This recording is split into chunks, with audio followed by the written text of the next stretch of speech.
One of my favorite things about making games has always been game jams. Setting aside a few days to do nothing but get together with friends and, after a bit of programming, okay, maybe some fairly intense programming, alright, after programming like a maniac deep into the night to meet the deadline, you have a game. It might not be perfect, but it's something you made, and I just love that feeling. And I'm super happy to see that so do many of you. We recently held the 12th Brackeys Game Jam, and over 10,000 people participated, which resulted in a wild amount of games. And that means that we now have a treasure trove of neat game ideas ready to play and get inspired by.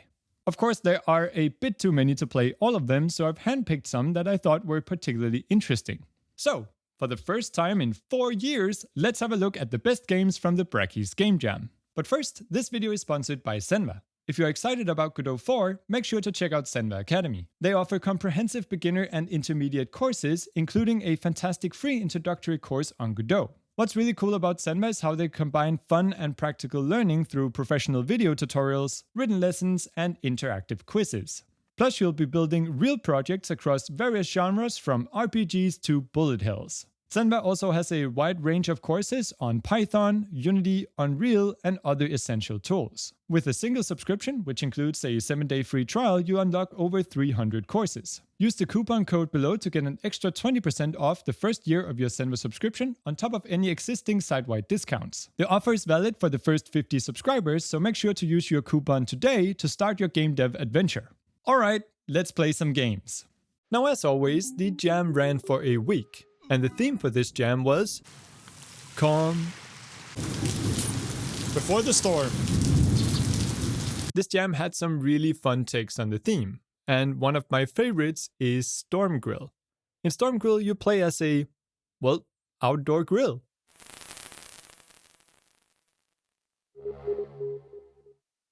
In this game, your mission is to not get doused by the storm, so you fight against the raindrops using your mouse.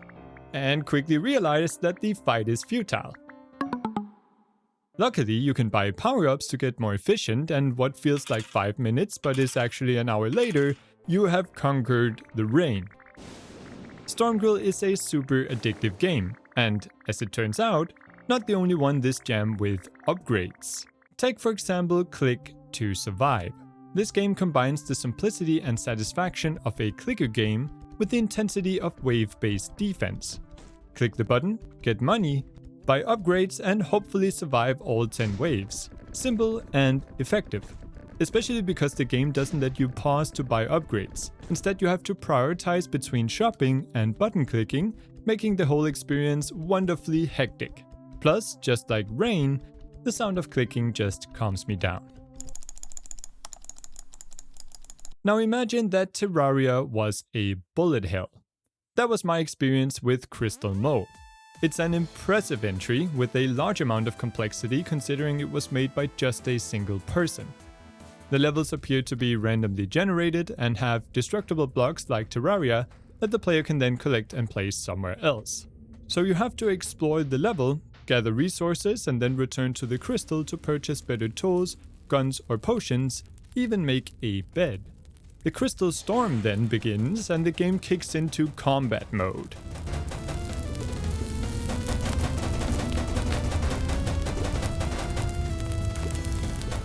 It has multiple enemies and kept me entertained for a good while.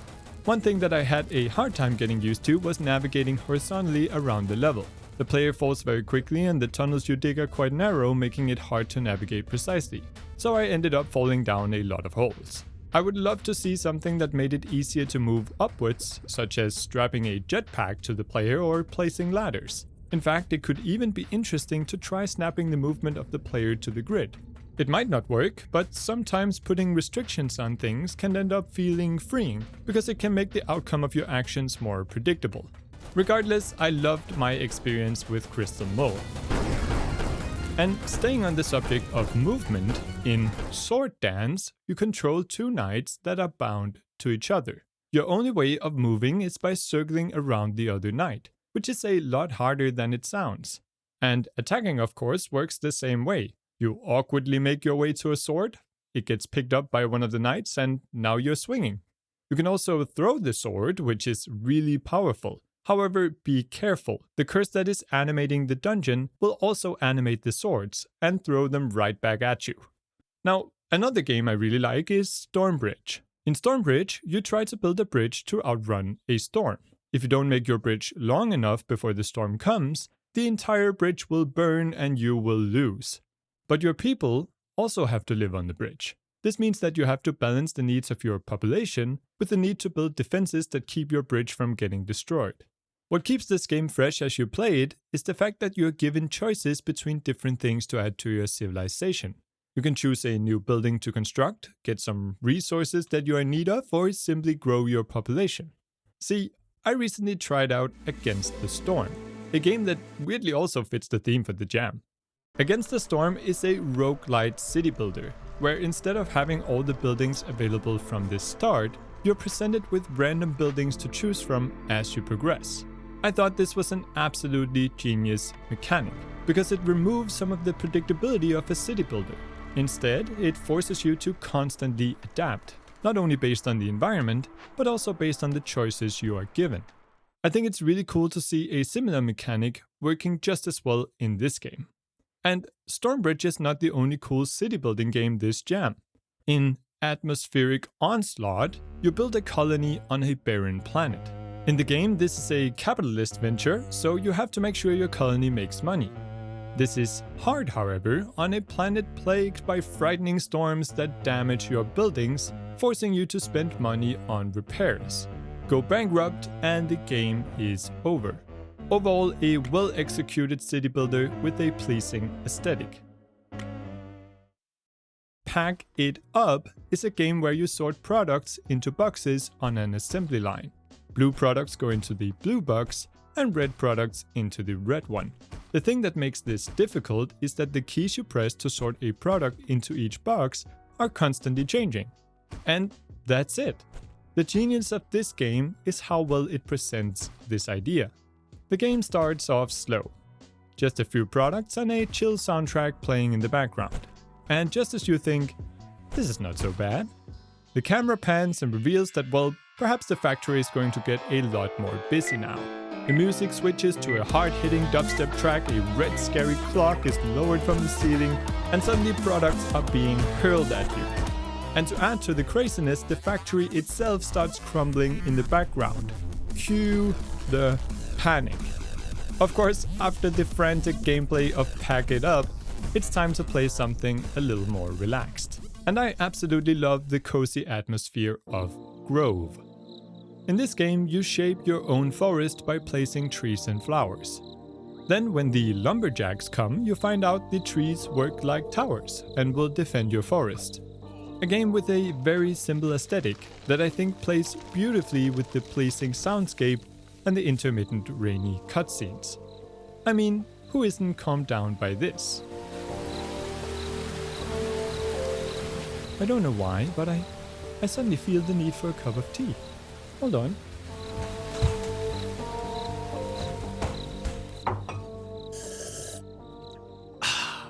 Next up we have Static.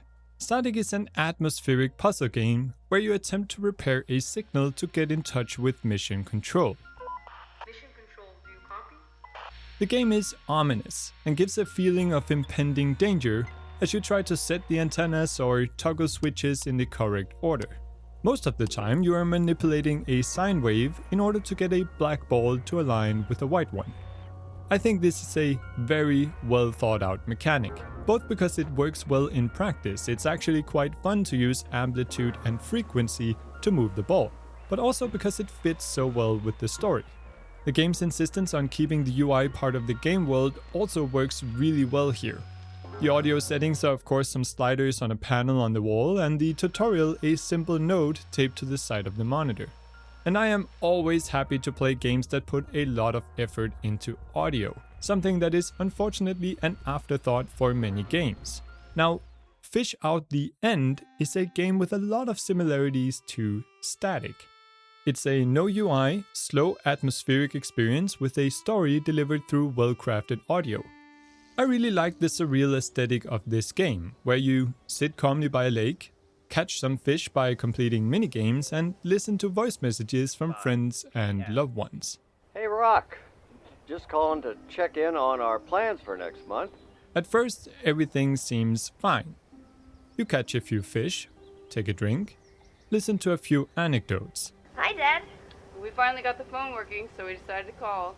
However, you quickly realize that something is off. If you look closely, you notice that a dot has appeared in the sky.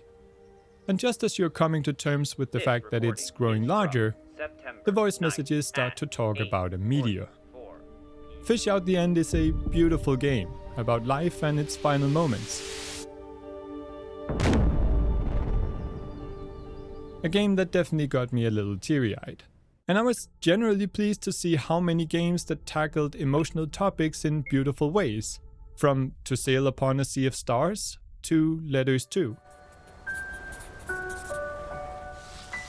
And with that, I think it's time. The winner of the Brackeys Game Jam 2024.2 was Dune Keepers. Dune Keepers is a city builder set in a desert with heavy sandstorms. You build houses, farms, oases, oases,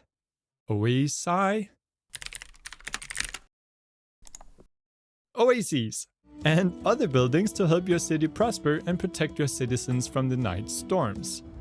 I think Dune Keepers manages to do a lot of things very well using just a few gameplay elements with fairly simple graphics. The lines indicating the direction of the storm and whether or not your buildings are sheltered from it work incredibly well. I also love how the game doesn't need a tutorial because of how gradually it introduces buildings.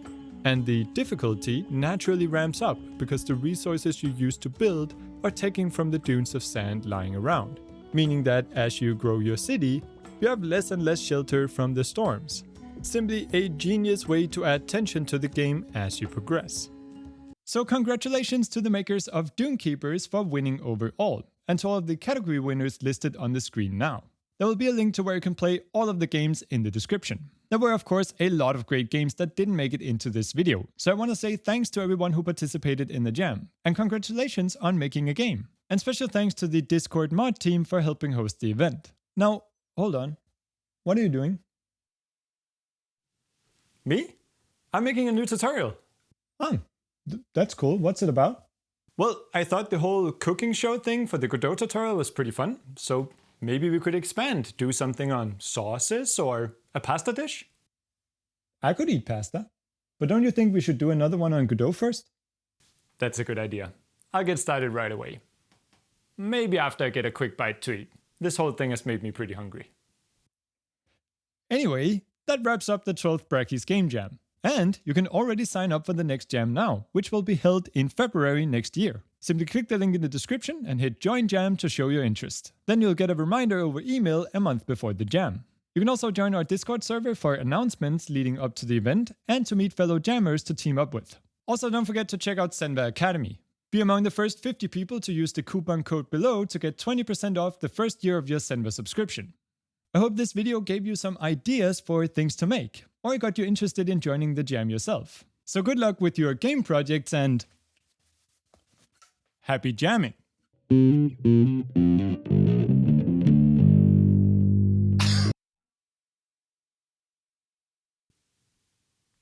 Me?